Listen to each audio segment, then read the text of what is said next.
Graça e paz aos irmãos aqui na gravação, sejam todos bem-vindos. Eu quero falar sobre a heresia na igreja. Esse é o tema, a heresia na igreja. Eu quero deixar essa breve reflexão aqui. Carta do apóstolo Paulo, primeira carta aos Coríntios, no capítulo 11, no versículo 17 ao 19, que diz assim, nisto, porém, que vou dizer-vos, não vos louvo, não aprovo. Portanto, vocês se reúnem, vocês se ajuntam, não para melhor, senão para pior. Versículo 19. Até importa que haja entre vós heresia, para que os que são sinceros ou verdadeiros se manifestem entre vós. Amém? Olha que interessante, abençoados. Olha que coisa interessante. O apóstolo Paulo estava falando com a igreja, para a igreja que se ajuntava, que se reunia, que deveria estar unido em prol da palavra, em prol do evangelho. Mas eles não se reuniam para melhor, eles estavam reunidos para pior. E Paulo disse: nessa reunião de vocês, nesse ajuntamento de vocês, que vocês não estão se reunindo para melhor, mas para pior, eu não aprovo vocês nisso. Ou seja, o apóstolo Paulo estava no contexto do capítulo 11 de primeira carta aos Coríntios, onde os pastores dizem que Paulo ali estava pregando Santa Ceia, ou organizando a chamada Santa Ceia, o que não é verdade. Pelo contrário, Paulo não estava presente, ele estava mandando uma carta de exortação, de correção, dizendo Paulo que não aprovava aquela reunião, aquele ajuntamento como igreja, porque eles não se reuniam, eles não estavam ali congregados em Cristo. Pelo contrário, eles estavam apacentando a si mesmo. E Paulo disse: olha, eu não aprovo, eu não louvo vocês, porque vocês se reúnem, se ajuntam, não para melhor, senão para pior. Por quê? Porque antes de tudo, eu ouço que quando vocês se ajuntam na igreja, ou como igreja, há entre vós, 18, dissensões. E em parte eu acredito, e até importa que haja entre vocês heresia, para que os que são verdadeiros venham se manifestar no meio de vocês. Então, abençoados, de onde ou onde que surge a heresia?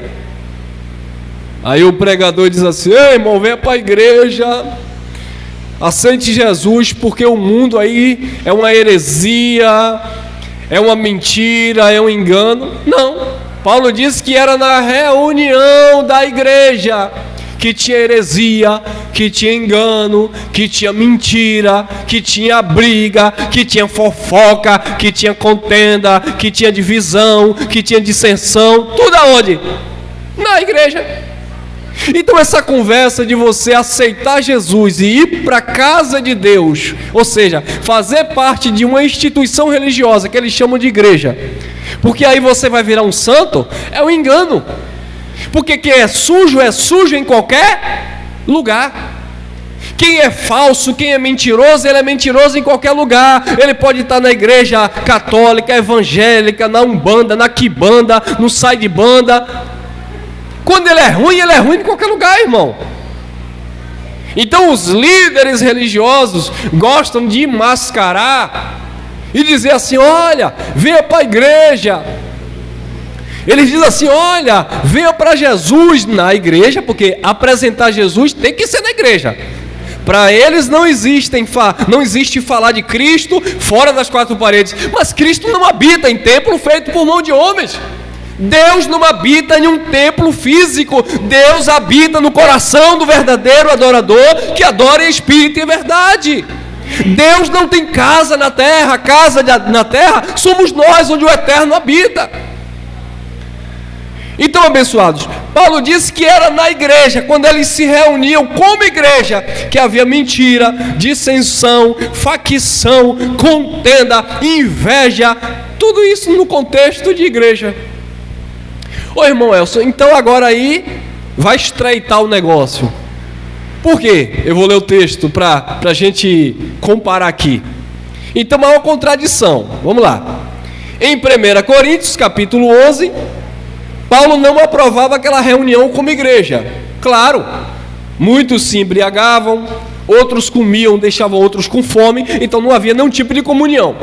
Aí, Paulo leva a mente daquelas pessoas ao passado, porque no versículo 23 e 24 em diante, Paulo não está aplicando uma chamada à ceia para ninguém.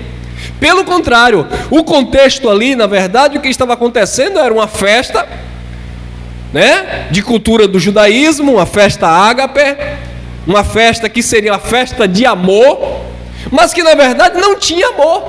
E Paulo disse em Colossenses 3,14 que o amor é o vínculo da perfeição. Como não estava tendo amor naquele ajuntamento como igreja, Paulo disse: eu não aprovo vocês, porque vocês se reúnem não para melhor, mas para pior. Então eu não aprovo vocês. Mas Paulo também disse: mas é necessário que haja heresia aí, mesmo vocês estando como igreja, para que os verdadeiros venham se manifestar. Então, naquela igreja, naquela reunião como igreja, não tinha comunhão, não tinha verdade, não tinha amor. Pelo contrário, tinha heresia no meio deles. Irmão Elson, mas também tinha os sinceros, o verdadeiro. Claro, irmão, você vai comprar batata na feira, Tá lá, cesta de batata, um cesto. Se você analisar, vai ter batata podre no meio. Mas não significa que você vai descartar todo aquele cesto de batata porque tem uma podre no meio. O odor, o mau odor, o cheiro mau pode até contaminar algumas, e principalmente aquelas que estão mais perto, irmão? Porque que comunhão há entre o bem e o mal, a luz com as trevas? Quando você está muito perto, não tem como andar em comunhão, não tem como andar junto, porque você vai se contaminar. Paulo disse: as más conversações corrompem os bons costumes. Mas ali você vai selecionar e vai entender que existe ali no meio delas batatas boas. Querido, assim é no contexto de igreja. No meio da igreja, no povo que se reúne como igreja, tem ladrão, tem assassino, tem mentiroso, tem tudo de ruim. Mas também tem os verdadeiros, tem os sinceros, tem aqueles que dão frutos. Mas essa reunião, Paulo disse: eu não aprovo. Mas no meio de vocês existe heresia, mas é necessário. Detalhe, é necessário. Tem que haver uma batata podre no meio do cesto. Jesus estava com 12 apóstolos, no meio deles tinha um apóstolo podre, o Judas. Aí Paulo disse: no meio de vocês é necessário que haja heresia. Para quê? Para que os verdadeiros venham se manifestar. Então, olha o contexto da carta aos Efésios. Eu vou ler 2 versículos, 5, Efésios 5, 26 e 27. Diz assim: para santificar, purificando-a com a lavagem da água pela palavra, para apresentar a si mesmo. Não é para apresentar o pastor, porque eu tenho que andar em santidade, porque eu vou me apresentar para o pastor, eu vou me apresentar no coral, eu vou me apresentar para as irmãs do Cocó de Fogo, para os profetas, então eles têm que ver que eu estou... Não, Cristo disse, para apresentar a si mesmo, Paulo falando, para apresentar a si mesmo, igreja gloriosa, sem mácula, nem ruga, nem coisa semelhante, mas santa e irrepreensível. Irmão Elcio, então agora entrou em contradição. Porque em 1 Coríntios 11, Paulo não aprova aquela reunião, aquela igreja. Mas aqui, Paulo diz que a igreja é santa, imaculada e irrepreensível. Bom, e quem faz parte desta igreja? Quem faz parte dessa igreja de Efésios? Igreja santa, imaculada e irrepreensível. Os que fazem parte desta igreja de Efésios, igreja santa, imaculada e irrepreensível, são aqueles sinceros que se manifestou em 1 Coríntios capítulo 11, versículo 19. Lembra? Paulo disse: eu não aprovo vocês nisso, porque vocês trazem contenda, divisão, partidarismo, embriaguez. Disse-me disse. Eu não aprovo vocês nisso aí. Vocês se reúnem para pior. Eu não aprovo. Mas Paulo disse: é necessário que haja entre vocês. Para quê? Para que os que são sinceros venham se manifestar no meio de vocês. Então, os sinceros que se manifestavam se encaixam em Efésios capítulo 5, versículo 26 e 27, que são aqueles que fazem parte do contexto de igreja santa e irrepreensível. Amém? Então é esta igreja que Colossenses 2,14, Paulo disse: e estáis perfeitos nele, que é o cabeça de todo principado e potestade. Quem são aqueles que estão perfeitos no Senhor? Aqueles sinceros que saíram lá daquela igreja do contexto de Corinto, que faziam a diferença, que não se contaminavam.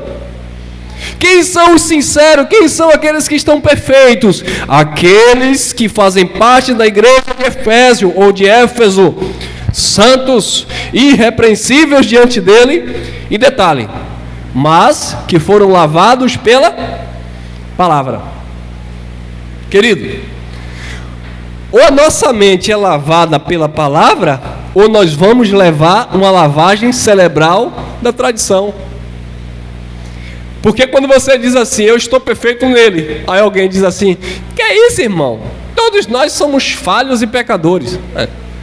Falho, fraco, errar o alvo, todos nós erramos. Mas quando você se coloca como perfeito nele, é porque você entendeu o contexto de onde você saiu e onde você está hoje no Cristo ressuscitado. Amém? E assim sendo, amados, você agora passa a dar frutos para Deus. Olha lá em Romanos capítulo 7, versículo 4.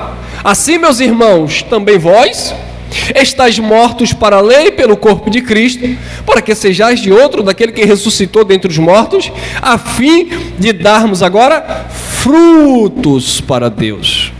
A igreja que dá fruto para Deus é esta igreja que está perfeita. Essa igreja que recebeu a revelação da graça não apenas no campo do conhecimento. Não adianta: eu estou perfeito porque eu sei que Deus não habita em templo. Eu estou perfeito porque eu não sou mais enganado para dar dízimo. Eu estou perfeito porque eu sei que o Espírito habita em mim e salvação eterna não se perde. Não, isso não é sinônimo de perfeição. Isso é sinônimo de informação. Você está bem informado, Parabéns para você. Você está bem informado. Glória a Deus que você está bem informado acerca do conhecimento.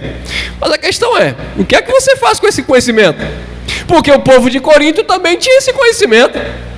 Paulo disse que nenhum dom faltava para aquele povo. O povo tinha conhecimento, mas não tinha caráter, não tinha atitude, não tinha vida com Deus, não tinha, uma mente voltada para o Senhor. Então não adiantava, ou não adianta, irmãos, termos o conhecimento e esse conhecimento não partir para a ação. Não adianta termos esse conhecimento da boca para fora e dizer assim: olha, antigamente eu fazia tudo pela igreja física, pelo pastor. Hoje não, hoje a Bíblia diz que eu tenho que fazer pelo meu próximo. A pergunta é: e tu faz? Porque se você faz, parabéns, igreja perfeita, imaculada, sincera, sem ruga, sem mancha. Agora, se não faz, hipocrisia, mentiroso, engano. E logo essa reunião na igreja, como igreja, não é aprovada nem por Paulo e pior por Cristo. Ah, irmão, mas tem muita gente ali, glória a Deus, louvado seja Deus. Tinha 70 mil seguindo Jesus. Jesus disse: vocês só estão me seguindo, cambada de Marta-fome, por causa do pão. No dia que eu cortar o pão, vocês param de me seguir. Tem gente que é assim, só segue Jesus porque as coisas estão bem financeiramente. No dia que a situação aperta, parou de seguir a palavra, parou de seguir Cristo. Só, entre aspas, tá? Só segue Jesus quando o casamento está tudo ali, só love. Mas no momento que tem uma crise no casamento, no momento que tem uma dívida no cartão de crédito, no momento que tem uma situação para trazer tristeza, o que é que está acontecendo? Por que isso está acontecendo comigo? Para aí reclamar, irmão. Imagine ontem eu passei por uma prova, né? Eu acabei de postar uma mensagem recente, passando pela prova, dando glória a Deus. Acho que foi sábado. Eu não postei essa mensagem no canal? Vou passando pela prova, dando glória a Deus. Acho que foi sábado, foi na sexta que eu postei essa mensagem. E aí quando foi ontem? Eu fui provado, né, irmão? Aí viemos de casa com o nosso carro, chegou no meio do caminho, deu uma pane lá no sistema de arrefecimento e joga o carro no estacionamento lá de uma loja que não teve jeito. E agora vamos desistir? Não, a gente estava em um propósito de ir para um trabalho social, de compartilhar com as pessoas aquilo que nós, né, planejamos durante o ano todo, né? E agora? O que está acontecendo? Mas Senhor, eu estava querendo levar, né? Aí o sistema religioso diz logo: eu estava querendo fazer a tua obra, Senhor. Não é a obra de Deus, não, é uma obra nossa. Ele jogou essa responsabilidade para nós. Ele nos deu essa responsabilidade. A obra de Deus já foi feita em Cristo, é só crer. Agora essa obra social, de cuidar, de amar, de levantar, de segurar, de ministrar, de falar, de ajudar, de abraçar, de curar, com a palavra da vida, com amor e com graça, está em nós, porque nós somos templo desse Espírito, e é através de nós que vai fluir essa graça. Mas e aí? E a prova, irmão? Eu disse: oxe, fazer o quê? Pelo menos eu falei isso uma vez que eu bati de moto vindo de Salvador, me arrebentei todo no fundo do carro e voei por cima lá, e a moto deu PT, e quando eu caí lá eu bati a mão no capacete, o capacete já estava, aliás, o capacete já estava no chão. Eu só bati a mão na cabeça para ver se estava tudo certo aqui com os neurônios. Fiquei um pouquinho tonto na hora. Glória a Deus. Mas você bateu a moto e você estava numa obra, você estava pregando. Não, meu irmão, glória a Deus. Poxa, eu tenho até uma moto para bater. Se eu não tivesse moto. Então ontem foi a mesma coisa. Mas e aí agora trava tudo para... Não, pegamos o Uber, chegamos, foi um trabalho lindo, a igreja participou, todo mundo feliz. Vamos para casa agora resolver, né? E aí vai acionar o seguro para pegar o guincho. E o pior é que o carro tinha ficado no estacionamento privado, né? Porque foi um espaço que eu encontrei na hora, no desespero. Gente, acredita em Deus, né? Eu acabei de pegar, consultei lá a seguradora quando o guincho chegou, que rebocou o carro, que fez o retorno. Eu até filmei, estou gravado aqui na câmera, está gravado, filmei, né? Quando eu acabei de tirar o carro, chegou lá sete não, né? Que aqui em Salvador é 7, mas aqui eu não sei. Chegou lá carro de fiscalização, de não sei o quê, uns 5 a 6 carros, e todo mundo lá, no lugar onde estava o carro. Eu não sei se houve uma denúncia, alguém suspeitou, um carro, né, preto lá, todo lá o dia todo, né, a manhã toda. Eu não sei se chamaram, mas por certo iriam rebocar o carro. E até eu filmei e mandei para minha esposa. Eu falei: ih, rapaz, olha para aí. Então, abençoados, precisamos entender que ser cristão, viver o evangelho da graça, olha para mim aqui, você na câmera, não quer dizer que você não passa por luta, não, irmão. Agora, as suas lutas não podem ser maior do que o teu Deus. A gente não pode colocar os nossos problemas e dificuldades acima de uma fé sobrenatural que nós temos. E como é que nós vamos ser provados para ser aprovados se não tem nenhum tipo de provação? Por que é que você sabe que Jó era um homem de fé? Por que é que você sabe que Jó não negou a Deus? Por que é que você lê e você sabe que Jó praticamente podre a ponto de se coçar com caco de telha, expulsar as moscas? Quando você lê o relatório do livro de Jó, um homem que estava com febre, a pele colada nos ossos, mostrava os dentes, os ossos. Ele atribuía falta ao Senhor. Pelo contrário, Ele dizia: Deus me deu, Deus tirou, louvado seja o nome do Senhor. Mas o mais fraco se incomoda, então abandona teu Deus e morre. Sai para lá com essa conversa fiada.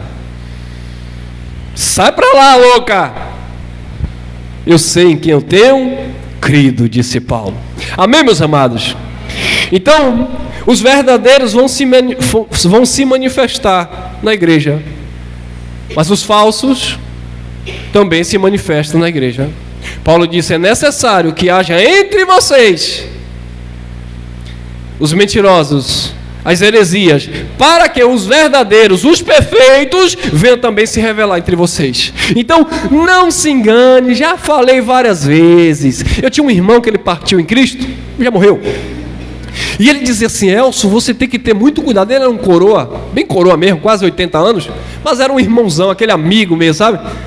Eu acho que é um amigo mais velho que eu tive na vida, que ele era a idade de ser meu avô, mas era aquele amigo que brincava comigo. Ele dizia: rapaz, tome cuidado, porque você fica denunciando aí os pastores, mas tome cuidado, porque a conta pode chegar. Eu falei: meu irmão, a conta só chega se eu caluniar, mas mostrar, ou seja, não aprovar a conduta desses homens, a conta não chega não, porque Jesus não abraçava mentira, os apóstolos não abraçavam engano não, denunciava mesmo. Não abraçava não. E ele sempre falava: mas a gente... Ou seja, ele tinha medo, irmão. Ele via muita coisa, heresia, mas ele não se manifestava com medo. Paulo disse: os verdadeiros têm que se manifestar. Mas eu sou crente. Mentiroso. Mas eu congrego. Hipócrita, fariseu. E é por isso que você vê esses crentes aí hoje abusando de criança. Outro dia apareceu outro aqui, um velho, diz que dirigente de uma tal de uma igreja, abusando de criança. Outro matou a esposa. Outros, né? E isso aconteceu onde? No mundo?